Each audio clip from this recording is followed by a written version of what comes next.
Marami sa mga itinuturing na pinakamahusay na SUV sa Pilipinas ay gawa ng mga kilala at pinagkakatiwalaang brand. Sa paglipas ng panahon, ang reputasyon ng mga kumpanyang ito ay naging batayan ng maraming mamimili sa pagpili ng sasakyan. Kaya naman hindi na nakapagtataka na ang ilan sa kanilang mga modelo ay patuloy na nangunguna sa listahan ng best-selling SUV sa bansa. Kaya kung hindi mo pa alam kung alin ang mga ito, ay ibabahagi ko sa iyo ang kumpletong detalye ng top 5 best SUV cars sa Pilipinas ngayon at ang mga dahilan kung bakit sila naging paborito ng marami. Yan ang iisa-isay natin kasama ng kabuuang presyo nito. Pero bago yun, syempre kung bago ka pa lamang po dito sa akin channel, baka naman kaibigan pa dumang-click sa subscribe button pati na ang notification bell para naman update lagi sa mga video na gagawin ko pa. Alright, simulan na natin to!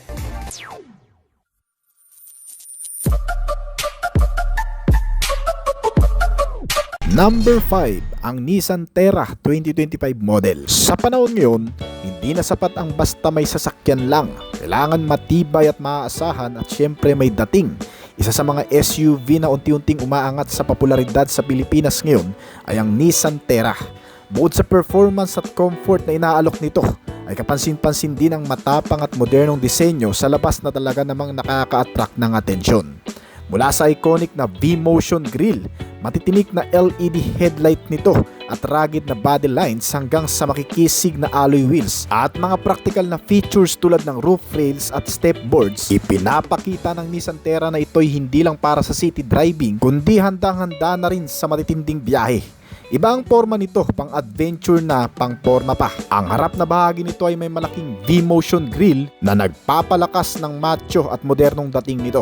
Habang ang mga ilaw nito na naka-quad LED projector headlights kasama ang LED daytime running lights ay nagbibigay ng malinaw na ilaw at distinctive na itsura dito. Naka-LED rin ang mga fog lamps nito kaya mas compact din ito para sa mapafog na lugar gaya ng Baguio. Ang mga gulong ng Terra ay may sukat na 18-inch alloy wheels. Sa standard ay naka-two-tone machine finish habang sa sport ay naka-gloss black alloys para sa mas agresibong aesthetic. Ang flared fenders ay matitingkad at ang fender accents ay nagbibigay dito ng mas rugged na pang off-road na dating. Habang ang side profile nitong Nissan Terra ay may step boards para sa madaling pagpasok lalo na dito na napakataas na klase ng SUV. Ang likod na porsyon ng body ng Nissan Terra ay may kasamang malalaki at madaling makitang LED taillights. Napaka-sporty ng dating nito ngayon sa pagkakaroon ng bagong rear bumper at tailgate garnish kasama ang spoiler, underguard at shark fin antenna para sa mas dynamic look. Ilagyan itong mid-size SUV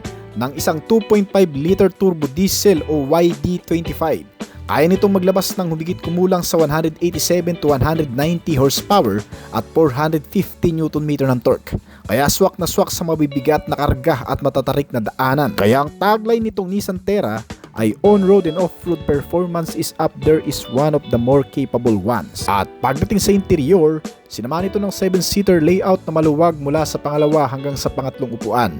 Perpekto para sa buo mong pamilya kasama si lolo at lola at kasambahay. Napaka-komportable at matitibay rin ang suspensions nitong modelo. May 5-link coil spring kasi ito sa rear suspension na hindi lang matibay kundi magaan sa katawan kahit sa magagaspang na daanan. Bukod pa dyan ay dinagdagan pa ito ng safety technology at advanced na klase. Ang Nissan Intelligent Mobility features tulad ng lane departure warning, hill descent control at hill start assist. Meron din itong smart rear view mirror na na-activate bilang screen mula sa rear camera. Napaka-importante nito sa sasakyan lalo na kapag puno ang cargo. Isa pa sa nagustuhan ng marami dito sa Nissan Terra, mababa kasi ang total cost of ownership nito. May preventive maintenance interval na 10,000 km kumpara sa ibang brand na mas madalas ang check-up. Mas matipid din ito kumpara sa malalaking gasoline SUVs. Taging diesel efficiency ito, kaya talagang mas practical at sulit pa. Bagamat mayroon pang kakulangan itong Nissan Terra, gaya ng hindi pa fully ADAS equipped ito, wala pang adaptive cruise control at power tailgate, ay masasabi mong sulit at napakaganda na rin nito kumpara sa ilang mga modelo ng Chinese brand sa Pilipinas ngayon. Kung pag-uusapan ng top speed nitong modelo, umaabot daw sa 192 km per hour ang nagagawa nitong bilis. Samantalang ang fuel consumption rate naman nito Sa city driving, umaabot ito sa 8.5 km per liter, habang sa highway, ito ay umaabot sa 13 to 14 km per liter. Pagdating naman sa presyo, may estimated price itong Nissan Terra mula sa 1,729,000 pesos sa pinakamababang variant nito hanggang sa pinaka top end variant nito na nagkakahalaga ng 2,489,000 pesos. Number 4, ang Mitsubishi Montero Sport 2025 model. Sa mundo ng mga SUV, isang pangalan na agad pumapasok sa isip ng marami, ang Mitsubishi Montero Sport. Sa loob ng maraming taon, pinatunayan na nito ang tibay, performance at ginhawa sa kalsada mula sa araw-araw na biyahe sa lungsod hanggang sa mga long drive sa probinsya. Kaya ngayong 2025, muling nagbalik ang Montero Sport na may bagong sigla. Bitbit nito ang paborito nating matatag na makina, mas agresibong forma at mga makabagong teknolohiya na akma sa modernong pamumuhay. Hindi lang ito basta sasakyan, isa itong kaagapay sa pang-araw-araw na hamon at katuwang sa bawat adventure ng pamilya. Ngayon sa bagong update nito, marami raw talagang magugustuhan mo, lalo pat pinanatili pa rin ng Japanese automaker ang pagiging magandang klase nitong modelo mula sa loob at labas. Gaya ng pinagandang front fascia gamit ang updated dynamic shield grille nito, kasama ang redesigned LED headlights at sculpted bumpers ay nagbibigay ng mas matapang at fresh na bagong muka. Bagamat OOTV platform pa rin ang ginamit dito, ay nilagyan pa rin naman ito ng mga modernong teknolohiya gaya ng slim LED bi-projector headlamps na may smoke housing at integrated DRLs, kasama ang ilan pang mga ilaw sa ibaba gaya ng fog lamp clearance at indicator ay nagbibigay ng mas compact na visibility.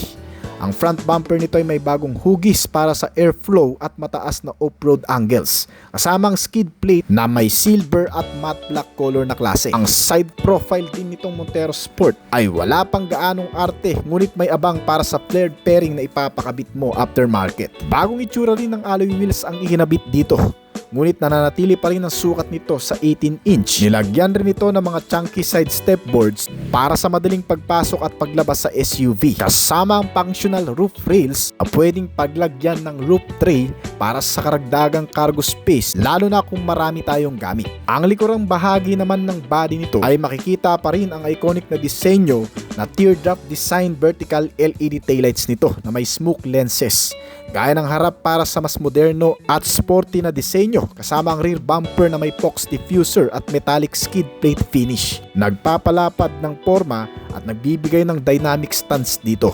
Ang Black Series variant nito ay nilagyan ng mga black undergarnishes sa ilalim ng bumper, front grille mags at roof panel na signature nitong premium variant na Black Series model ng Montero Sport. Matibay na powertrain at malawak na capability yan ang tatak ng Montero Sport. Patuloy na gumagamit ito ng makina na 2.4 liter Myvec turbo engine 4N15 na kayang mag-produce ng 181 horsepower at 430 Nm na torque, na ipinares sa alinmang 6-speed manual transmission at 8-speed automatic transmission. Sinamahan pa ito ng advanced features na Super Select 4-wheel drive 2 system at mga off-road modes, kasama ang rear differential lock ay nagbibigay ng flexibility at tiwala sa anumang terrain. Komportable at napaka-premium ng interior cabin nito, lalo na ang Black Series variant na may digital instrument cluster, heat guard seats, power sunroof at leather upholstery na may diamond stitching. Nilagyan rin ng Black Series kasama ng ilang variant ng multi-view camera, keyless entry, dual zone climate control at 8-inch touchscreen na may Apple CarPlay at Android Auto compatibility. Hindi lang yun, sagana rin itong SUV ng Mitsubishi ng Safety at Advanced Driver Assistance System o ADAS, lalo na ang Black Series nito. Meron itong adaptive cruise control, forward collision mitigation, blind spot warning, rear cross traffic alert at lane change assist. Bukod pa dyan, sinamahan rin ito ng ultrasonic mist acceleration mitigation system, hill start descent at trail stability assist, kasama ang 360 around view monitor nito. Kung pag-uusapan naman ang top speed na nagagawa nitong Mitsubishi Montero Sport, umaabot sa 180 km ang pinakamabilis na takbo nito. Samantalang ang fuel average nito mula sa 10 km per liter ay umaabot pa sa 14.7 km per liter hanggang 15 km per liter pag sa highway na. Well, Magkano nga ba ang presyo ng Mitsubishi Montero Sport sa Pilipinas ngayon? Batay sa official SRP at mga promos, nag-range ito sa estimated price mula 1,568,000 hanggang sa 2,502,000 pesos sa Pilipinas. Number 3, Toyota Fortuner. Sa bawat sulok ng Pilipinas mula sa masisikip na kalsada sa syudad hanggang sa mapuputik na daanan sa probinsya, isang pangalan ang matatag na naninindigan sa hamon ng panahon, ang Toyota Fortuner. Sa loob ng halos 2 dekada, ito ang SUV na hindi lang pinipili kundi pinagkakatiwalaan ng libo-libong Pilipino. Kilala sa tibay, lakas at kakayahang humarap sa anumang daanan o kondisyon ng panahon, ang Fortuner ay hindi lang sasakyan. Ito ay sumisimbolo sa lakas, seguridad at matagumpay na biyahe ng bawat pamilyang Pilipino. May mala superior na external na disenyo itong modelo na agad mong mapapansin sa matikas na harapan nito. Ang bold na trapezoidal grille na may chrome accent ay nagbibigay ng matapang at premium na aura, habang ang mga slim LED headlamps nito na may daytime running lights ay nagpapakita ng modernong teknolohiya at estilo. Sa gilid nito, makikita ang sculpted character lines na nagpapalakas ng athletic look ng SUV. Ang 18 hanggang sa 20-inch alloy wheels ay hindi lamang pamporma kundi nagbibigay rin ng dagdag taas at kakayahang sumabak sa mga lubak o putikan. Pagdating sa likurang bahagi, makikita ang sharp LED taillights nito na may smoke finish, kasama ang isang aerodynamic rear spoiler at chrome tailgate garnish. Hindi rin matatawaran ang taas ng ground clearance nito na higit sa karamihan ng SUV sa klase nito. Sa kabuuan, ang Fortuner ay may disenyong panalo sa forma at praktikalidad. Isang SUV na hindi lang pang display kundi handa sa aksyon saan ka man dalhin ng iyong biyahe. Matibay at maaasahan, yan ang ipinapangako sa iyo ng manufacturer nito. Pinatunayan na yan mula pa noong 2005 simula nang ito'y dinala sa Pilipinas. Magpahanggang ngayon, umabot sa mahigit 230,000 units ang nabenta nito sa bansa, na kung saan ay kinikilala rin bilang trouble-free na pang-araw-araw na sasakyan kaya mataas ang resale value. Isa sa mga signature nitong Fortuner ay ang pagkakaroon ng malakas na performance at fuel efficiency. Gumagamit ito ngayon ng 2.8 liter turbo diesel engine na naglalabas ng 201 horsepower at 500 Nm ng torque. Malaking jump mula sa dati. Kaya naman umaabot ang kabuuang bilis nito mula sa 170 km/h hanggang sa 187 km/h. Tunay na malakas lalo na sa off-road at tuloy-tuloy na kalsada. Nababalanse rin ang maayos na fuel economy nito mula sa 8 km/l sa city driving hanggang sa 13 km/l naman sa highway. Ang interior base cabin ay spacious, practical at komportable. Pang 7 hanggang sa 8 pasahero ang kakayanin sa loob. Madaling i-fold ang mga upuan upang makapaglagay ng malalaking gamit. Naka-leather cover ang mga upuan depende sa variant na pipiliin mo. At meron din itong interior lighting, JBL sound system sa mga speaker at may mga wireless connectivity features gaya ng Apple CarPlay at Android Auto. Ideal ito lalo na sa mga long drives kasama ang buong pamilya. Itong Toyota Fortuner ay nilagyan din ng advanced at makabagong mga safety features na Toyota Safety Sense, kasama ang pre-collision system, lane departure alert, adaptive cruise control, blind spot monitoring at rear cross traffic alert para sa ligtas at maayos na pagdadrive kasama ang kapanatagan sa araw-araw na pakikipagsapalaran. Dagdag pa nito ang 360-degree camera for security purpose. Bagaman may iilang nagsasabing medyo mahina ang clarity, ay nagbibigay pa rin ito ng maaasahang safety features. Gumagamit ang Toyota Fortuner ng leather frame chassis nagawa sa high-strength steel para sa matibay at off-road ready na pundasyon. Meron din itong matitibay na body panels na karamihan ay gawa sa galvanized steel na may corrosion protection at hindi basta kinakalawang. May ilang bahagi tulad ng hood at fenders na gumagamit ng aluminum at plastic composite materials para sa mas magaang na timbang na tumutulong din sa mahusay na performance nito. Gumagamit ito ng mga suspensions na dekalidad, bagay na bagay sa mga kalsada ng Pilipinas mula sa city driving hanggang sa off-road adventure. Ang front suspensions ay gumagamit ng double wishbone, samantalang ang rear ay may coil spring at stabilizer bar kasama ang mga shock absorbers nito. Nagpapanatili ng magandang handling at stability. Kaya naman ang Toyota Fortuner hindi lang napaka-rugged, may extreme off-road capability rin. Ibinatay rin sa platform ng Hilux ang disenyo nito na may 4x4 system na matatag sa iba't ibang terrain. Madalas gamitin para sa mga family road trip sa bundok, ilog, beach tulad ng La Union at Pangasinan. Ang Toyota Fortuner ay sumisimbolo ng tibay, lakas at pagiging maaasahan. Durable na kasama ng bawat Pilipinong driver, pamilya o adventurer seeker. Mula sa matibay na ladder frame chassis hanggang sa advanced na safety features, gaya ng Toyota Safety Sense, ito ang klase ng SUV na hindi ka iiwan sa ere. Mag-isa ka man sa city driving, ulan at baha, o sa malalayong probinsya, pinipili ito ng marami dahil sa tibay at resale value. Ayon sa mga dealer at online listing sa Pilipinas, ang suggested retail price nitong Toyota Fortuner ay nagre-range mula sa estimated price na 1,775,000 pesos hanggang sa pinakamataas na variant nito na nagkakahalaga ng 2.7 million pesos. Number 2, Isuzu MU-X 2025 model. Hindi pa man napagsasawaan ng marami ang mid-size SUV na MU-X, ay naglabas na naman ng pinakabagong update sa modelong ito, na kung saan ay nagkaroon ng panibagong disenyo sa front external at dinagdagan ng mga modernong gamit at mas pinaganda ang performance. Dahil sa nakakamanghang katangian mula noon ay ito na ang madalas na pinipili ng maraming pamilya na naghahanap ng isang SUV na talagang mapagkakatiwalaan. Sa mga hindi nakakaalam, kung i-rate ang performance, tibay, tatag at efficiency ng previous MU-X sa ilang mga brand competitor, ay kumbinsido kong masasabing isa ito sa mas magandang bilhing sasakyan magpahanggang ngayon. Bigyan muna natin ng kaunting background. Ang MU-X ay mula sa Japanese car manufacturer na Isuzu, pero una itong ginawa sa bansang China na ngayon ay nilipat na sa bansang Thailand. Ang Isuzu manufacturer ang isa sa mga kilalang automaker na gumagawa ng sasakyan na pangmatagalan gaya ng mga truck, utility, MPV na tumagal na ng maraming panahon ay napapakinabangan pa rin magpahanggang ngayon.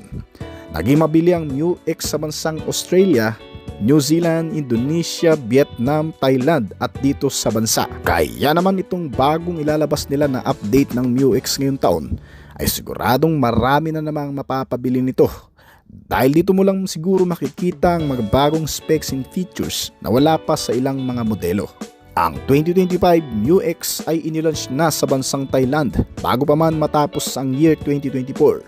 Itong bagong facelifted SUV ay may bagong disenyo sa external gaya ng front deck na may sharp looking design at may sporty honeycomb grille painted black. Ginawang mas moderno ang harapan na parang fighter jet ang front deck at may kasamang mga air vents na nagpo-produce ng air resistance at nagre-resulta sa magandang aerodynamic. Mas kinokompleto pa ang sportier concept ng mga massive 20-inch black alloy wheels at mga gloss black accent na kulay na ipinares sa neon gray body color nito. Kasama ang new taillights at iba pang mga makabagong exterior features na idinagdag ngayon dito sa bagong MU-X.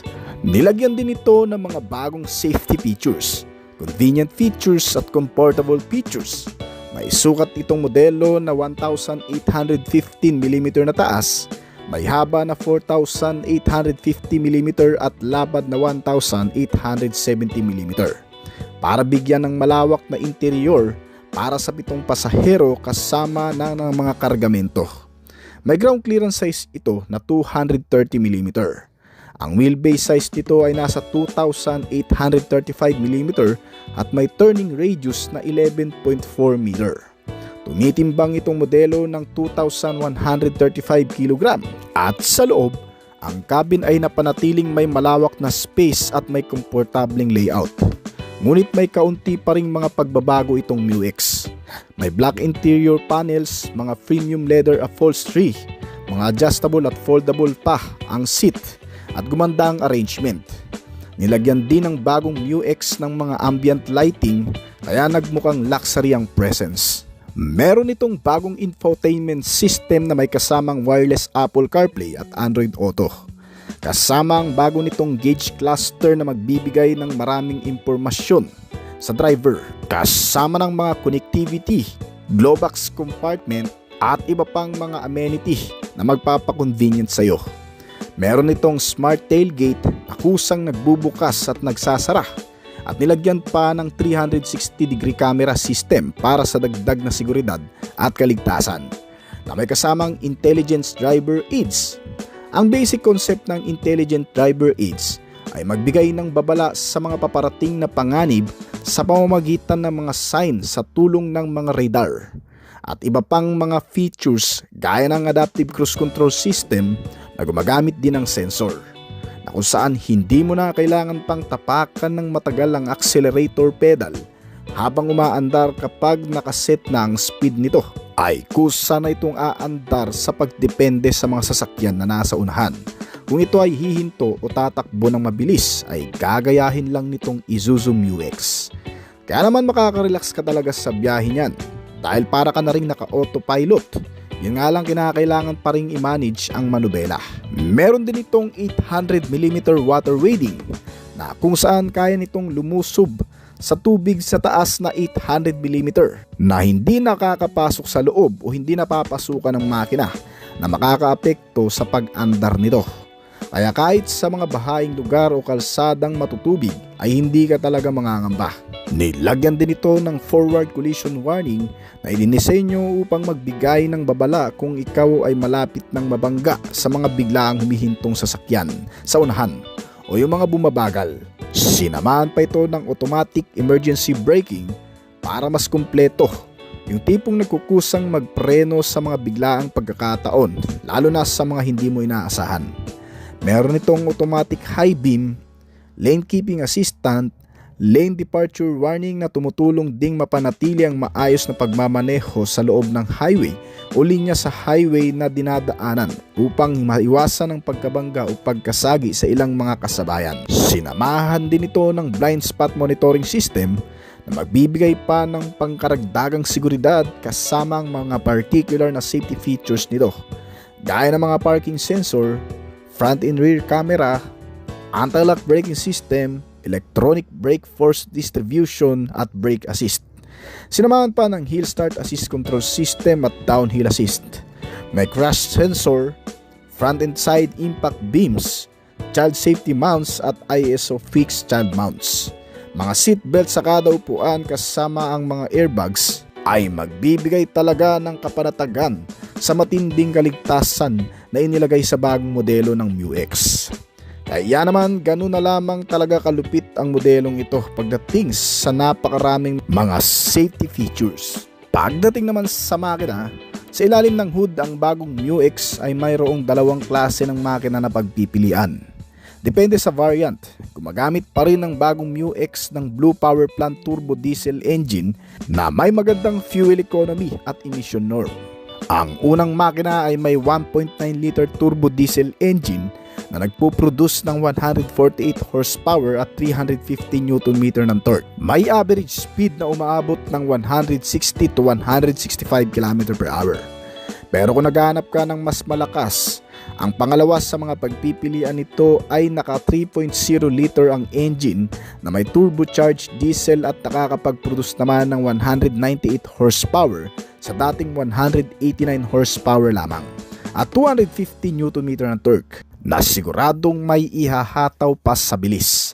Ang parehong makina ay gumagamit ng parehong automatic transmission type, kaya hindi ka rin mahihirapang dalhin itong bagong modelo lalo na sa matatraffic na lugar. Iyon nga lang ay siguradong lalaki din ang gastos ng maintenance nito. Meron itong 2-wheel drive at 4-wheel drive train na nakadepende pa rin sa variant na pipiliin mo. Ang mga braking system naman nito ay mga naka-disc type na naklase at naka-ventilated disc pa. Pagdating naman sa comfort, ang front suspensions nito ay ginamitan ng double wishbone habang naka-multi-link coil spring suspension na may mga kasamang shock absorber, stabilizer naman para sa front and rear suspension. Ang bagong MU-X ay mas tumipid kumpara sa previous model na dati ay kumukonsumo ng 14 km per liter, ngayon ay aabot na ng hanggang sa 15 to 16 km per liter. Kung pag-uusapan naman ang magiging presyo nito ay maglalaro sa estimated price na 2,700,000 pesos hanggang sa 2,900,000 pesos. Number 1, Ford Everest. Ang Ford Motor Company ay isang American automaker at ikalima sa pinakamalaking paggawa ng sasakyan sa buong mundo. Ang mga modelong nagmumula dito ay talagang tinatangkilik ng marami, lokal man at iba't ibang lahi. Dahil sa tagal ng pinagkakatiwalaan, ito ay nakapag-produce na rin ng mga bagong sasakyan na advance sa maraming katangian, kagaya ng tatalakayin natin ngayon, ang Ford Everest. Ang bagong Everest ay nagdala ng higit pang F-150-like styling sa T6 platform ng Ford. Bilang isang tanyag na modelo sa merkado, ang Everest ay nagpapatuloy sa pagiging isa sa mga modelong may pinakamahusay na mga katangian sa physical na panlabas at panloob na katayuan. Salamat sa panibagong update nito na isinunod din sa pagbabago ng Ford Ranger na kapatid nito. Sa susunod na henerasyon ay may bagong disenyo at isang mahusay na seleksyon na naman ang magaganap sa mga advanced na teknolohiya at safety features ng Ford Everest. Ang 7 upuan na Ford midsize na SUV na ito ay nakakuha din ng mas matapang na front fascia na minarkahan ng mga C-clamp LED headlamp at isang natatanging front grille sa mas malawak na tindig. Mula sa pinataas na truck at wheelbase, ang bagong Ford Everest ay mukhang mas matured at pinos sa pinakabagong pag-re-update nito. Kaya naman sa ngayon, ang Ford Philippines ay nag-aalok ng Everest sa 4 na trim level at 5 variant. At mayroong 2 opsyon sa powertrain, kabilang ang isang 2.0 liter na single turbo EcoBlue diesel engine kasama ang isang 2.0 liter na BI turbo EcoBlue diesel engine na depende sa variant nito. Kasama din sa mga pagpipilian sa mga opsyon na ito ang 6-speed automatic na transmission para sa low variant at 10-speed automatic naman para sa mas nakatataas na variant nito. Ang lahat ng klase mula sa pinakamababang uri nitong Ford Everest ay nagdadala ng pare-parehong automatic transmission. Nagkakaroon lang ng pagkakaiba sa mga performance output na kung saan mas binibigyan kumpiyansa ang mas nakatataas kumpara sa mas mababang uri.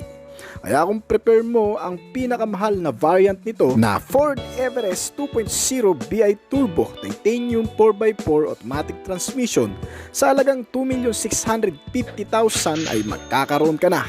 Ngunit kung satisfied ka na sa isang hindi kamahalang variant nito at kahit papano ay magbibigay na rin sa iyo ng kaginhawaan sa pagsakay, sa halagang 1,799 pesos ay magkakaroon ka na. Kaya para mas maging kumpleto pa, ibabahagi na rin natin ang kabuuang detalye ng makina. Itong Ford Everest ay pinapagana ng 2.0 liter diesel engine, 4-cylinder 16 valve at dual overhead camshaft at naka-turbocharged engine. Ang ibig sabihin ay magbibigay pa ng extra power o lakas na hindi sinasakripisyo ang fuel. Dahil dito mas mamamaximize ang fuel efficiency. Isa pa, pagdating naman sa performance output, kayang mag-produce ng Ford Everest ng 168 horsepower hanggang sa 207 horsepower nito at may RPM na hanggang sa 3,750 revolution per minute. Habang ang maximum torque naman nito ay umaabot ng 405 Nm hanggang sa 500 na Nm.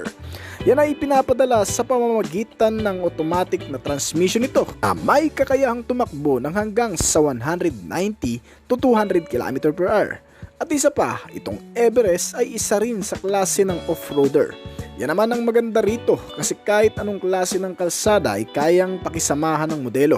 Sa pamamagitan ng mga reliable na suspensions nito na double wishbone at multi-link suspensions na pati sa malulubak o mababato ay kayang daanan. Kasama dyan ay ginamitan din kasi ng makakapit na tubeless tires na may kabuang sukat na 225/55 R20.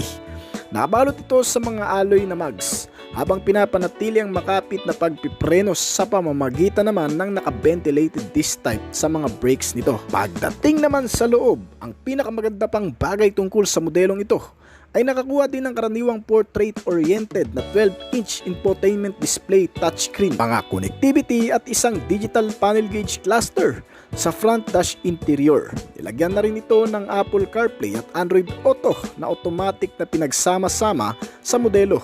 Pati ang 8 speaker nito para sa magandang audio sounds. May voice control, USB and auxiliary input, pati FM and AM radio na karaniwan na rin. Kaya sa mga nagmamaneho sa mahahabang biyahe, mas komportable itong gamitin. Kasamang multifunctional steering wheel na kung saan karamihan sa mga controls ay narito na. Kabilang din sa modelong ito ang mas malakas na aircon system, may kasamang auto climate control na dual zone, may heater at mga bottle and cup holder. Accessories power outlet sa front and rear. May central console armrest at center armrest para sa nakare-relax na biyahe. At ang ilan pa sa mga convenient features nito gaya ng pagiging keyless entry ng modelo. Pwedeng buksan ng tailgate sa pamamagitan ng remote key. Naka-power window, mga komportabling seats na auto-adjustable at foldable at mga naka-leather cover na rin. Pagdating naman sa external, makikita ang magagandang design ng LED lighting system mula sa headlamp, mga DRL hanggang sa rear combination o tail lamp nito. Meron na din itong kasamang rain sensing wiper na kung saan ay otomatikong gagana ang wiper kapag may mga raindrops or tubig sa windshield. Itong Ford Everest ay nilagyan na rin ng adaptive cruise control system na kung saan ay otomatikong inaayos ang bilis ng iyong sasakyan upang tumugba sa bilis ng sasakyan sa harap mo. Ibig sabihin kahit hindi mo na masyadong tapakan ang accelerator pedal nito ay automatic na aandar pa rin ito kapag na-apply ang ACC o ang Adaptive Cruise Control System. At siya namang gumagaya sa bilis ng takbo ng mga sasakyan na nasa harapan. Higit pa rito ay may kasama na ring reverse camera at mga sensor sa likod para sa iyong maayos na pagpapark at for security na rin. Kilala ang Ford Everest sa kalidad ng interior at espasyo nito. Bagamat hindi ito ang lap ng karangyaan sa batayan modelo, ito ay mahusay na pagpipilian bukod sa ibang mga brand. Itong modelo ay nagbibigay din sa iyo ng interior seats na nakabalot sa leather. Ngunit leather or not, ang Everest ay mukhang maganda kahit nasa base trim level nito. Medyo mahal pa rin ito na may panimulang presyo na 1,799,000 pesos. Kailangan mo lang timbangin ng gusto upang makuha mo ang pagkakaiba nito sa ibang mga brand. Ang isa pa kasing maganda dito, ito rin ay nagtatampok ng saganang features pang kaligtasan at seguridad. Kagaya na lamang ng blind spot monitoring system, ay isang vehicle-based na sensor device na nakakakita ng iba pang mga sasakyan na matatagpuan sa gilid at likuran ng driver, yung hindi natanaw ng driver. Ang mga warning sign ay maaaring visual, naririnig, nanginginig ang pakiramdam sa loob ng sasakyan kapag may mga masasagi o mababangga. Meron na rin itong rear cross traffic alert, isang advanced na sistema ng tungkol sa pagmamaneho na nagpapaalam sa driver kung saan ang isang sasakyan ay paparating mula sa kaliwa o kanan kapag ang sasakyan ng driver ay nakatalikod at umaatras mula sa isang parking space. Meron na rin itong kasamang ADAS o tinatawag ding Advanced Driver Assistance System.